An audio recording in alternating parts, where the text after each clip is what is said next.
The most successful female detective in modern British television was never planned.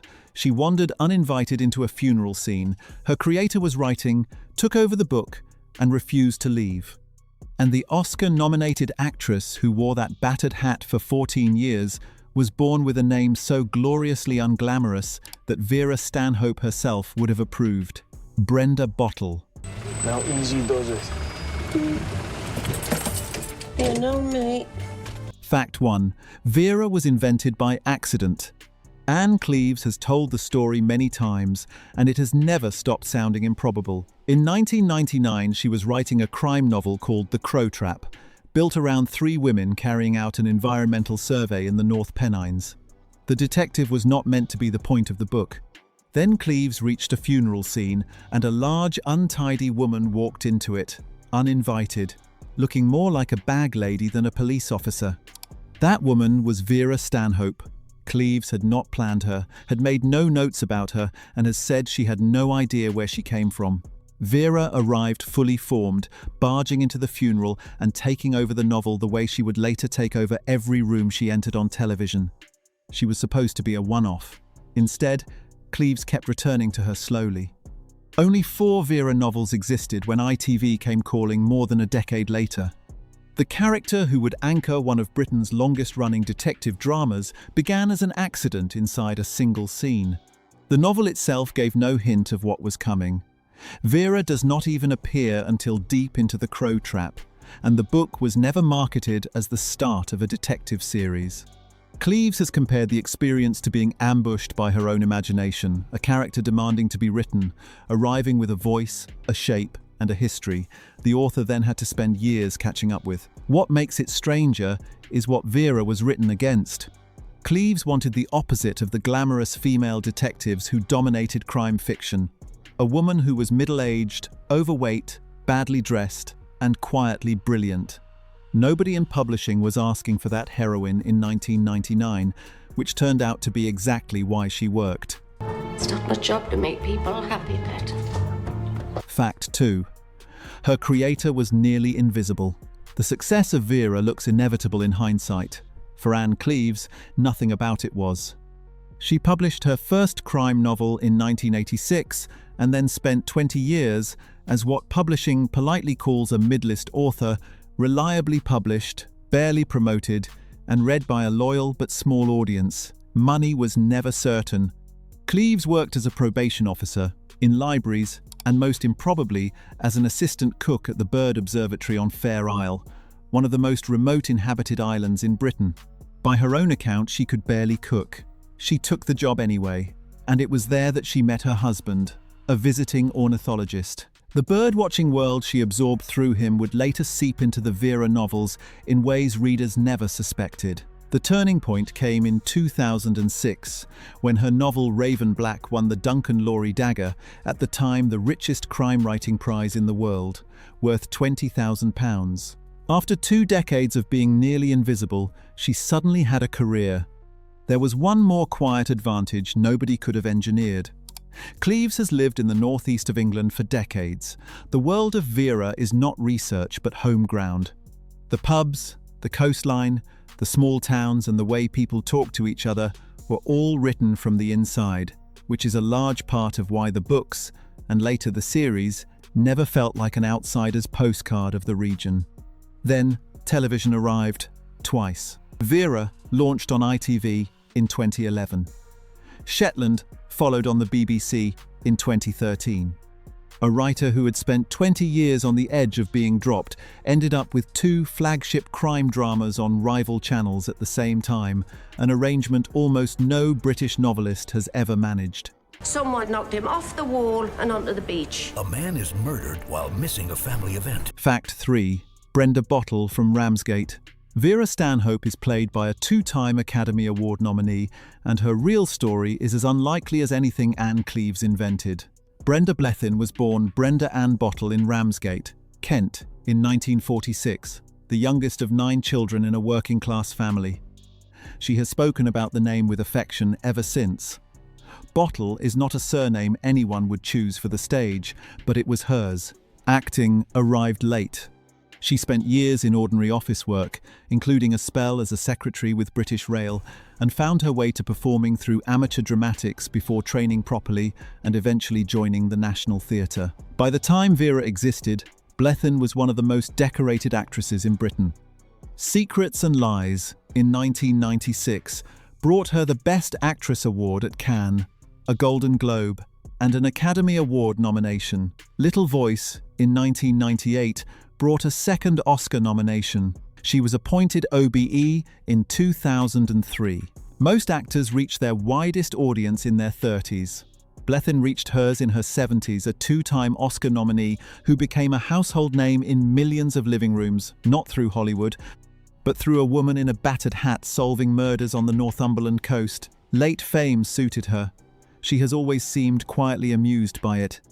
And then, at 65, she took on a workload most actors half her age would refuse, carrying a 2-hour ITV crime drama, series after series, filmed on windswept moors and freezing coastlines. A Kent girl through and through, she also had to find the soft Northumberland warmth of a woman who calls murder suspects pet. She made it look effortless for 14 years. Why was he in Whitley? And what was more important than his dad's big send-off? Fact 4. She almost said no. It is now impossible to imagine anyone else under that hat. But Brenda Blethyn hesitated before saying yes. The commitment was daunting. Months of location, filming every year, hundreds of miles from her home, in some of the harshest weather British television has to offer, and the entire series resting on her shoulders, at an age when most careers are winding down rather than launching a flagship drama. What won her over was the writing. She has spoken about falling for Vera on the page. The intelligence, the loneliness, the sly humour, the absolute refusal to be pitied. This was not a token part for an older actress. It was the lead, in every sense, of a kind almost never offered to women over 60. The physical transformation was more deliberate than most viewers realised. Blethyn wore padding to change her shape, disappeared inside the shapeless Mac, and let the battered hat do the rest. She has described the costume as a kind of disguise, so effective that once it came off, she could walk around Newcastle, largely unrecognised, while Vera was the biggest thing filming in the city. There was never a 14-year plan. Blethyn approached the role one series at a time and kept finding reasons to return. The part she almost declined became the defining performance of her career, the one that, for millions of viewers around the world, eclipsed even the films that earned her 2 Academy Award nominations. Fact 5. Peter Capaldi's wife built it. Vera exists because of a producer most viewers have never heard of. Elaine Collins was the executive who championed Ann Cleeves' novels and saw television in a character the industry had overlooked, a heavyset detective in late middle age, with no love interest, no glamour, and no interest in acquiring either. Collins developed Vera for ITV, bringing it to air in 2011. 2 years later, she did it again, developing Shetland, from Cleeves' other series of novels, for the BBC. The 2 most successful adaptations of the same author's work, running on rival channels, were built by the same producer. And that producer goes home to a doctor. Elaine Collins is married to Peter Capaldi, who, in 2013, while both of her shows were on the air, was announced as the 12th Doctor in Doctor Who. For several extraordinary years, one household contained the lead of the BBC's biggest institution and the producer behind 2 of the country's most watched detective dramas. Cleeves has always credited Collins with understanding Vera when almost nobody else did. Plenty of executives had passed on the novels. It took one who was not looking for a conventional heroine to see that the unconventional one was the entire point. If you're enjoying this, it would mean a lot if you subscribed. It helps us keep making videos like this one. Just hit that button and you'll never miss a new one. Fact 6. The sidekick who came back. When Vera began in 2011, her right-hand man was Detective Sergeant Joe Ashworth, played by David Leon Young, settled, endlessly patient, the calm surface Vera needed to crash against. For 4 series, the partnership anchored the show. Then, in 2014, Leon left to pursue work behind the camera, and the series faced its first real test.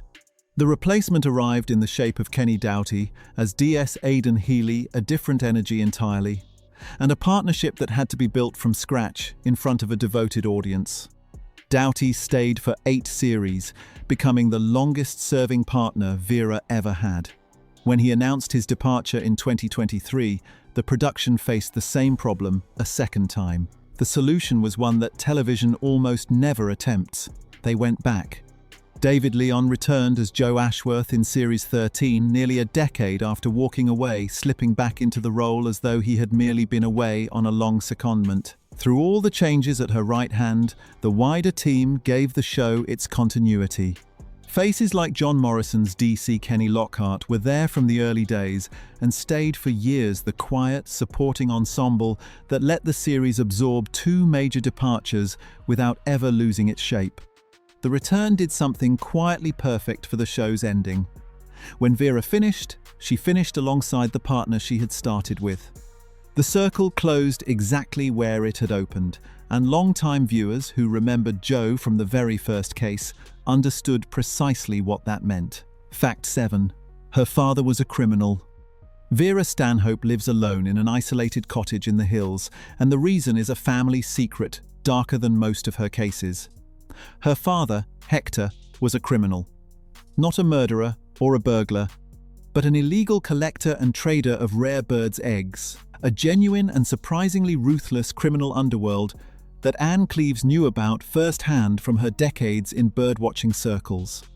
In the novels, Hector raised Vera alone in the remote Northumberland hills after her mother died when Vera was a child. He dragged her along on raids of nesting sites, taught her to keep secrets from the authorities, and gave her a childhood defined by isolation and a father who lived on the wrong side of the law. The cottage viewers know from the series is Hector's cottage. Vera did not choose the hermit's life on the hill. She inherited it along with everything unresolved that came with him. Cleeves has said that Hector explains Vera, the solitude, the suspicion of intimacy, and above all the instinctive empathy with damaged people that makes her such a devastating interviewer of suspects. Television let that darkness surface gradually across the years. The bag lady detective in the battered hat is, underneath, the daughter of a criminal who never quite left her. Fact 8. Northumberland became the star. Before Vera, the far northeast of England was one of the least seen landscapes in British prestige drama. London had endless series. Oxford had Morse. Yorkshire had its vets and its summer wine.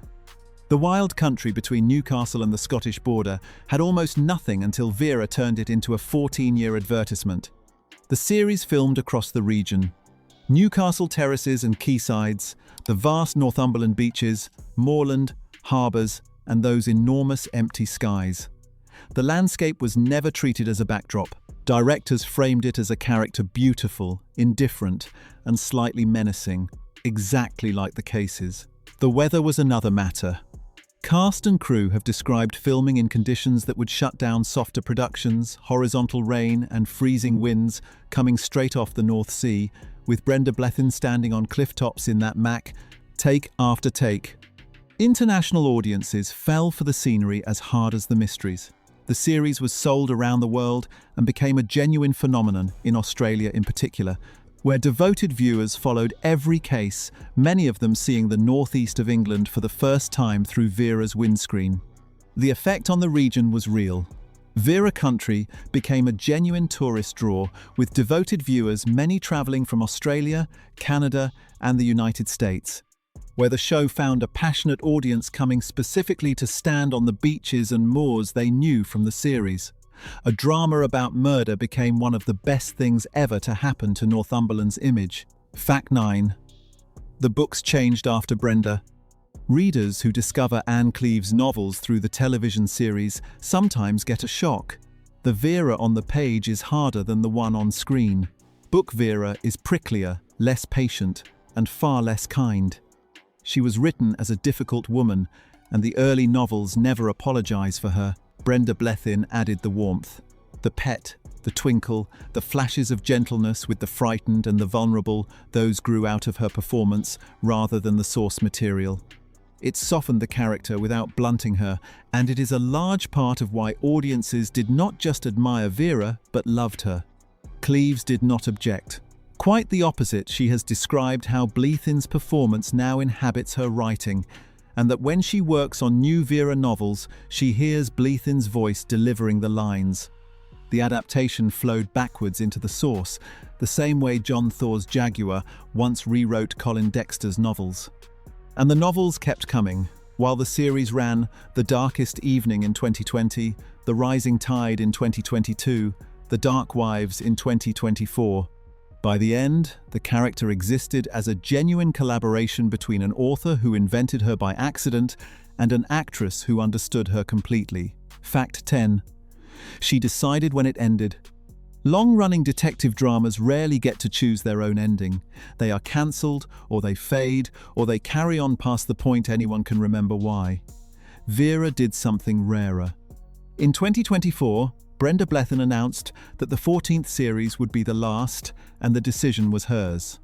She was approaching 80, still carrying a 2-hour drama filmed in North Sea weather, and she chose to leave while she still loved the work, and audiences still loved the show.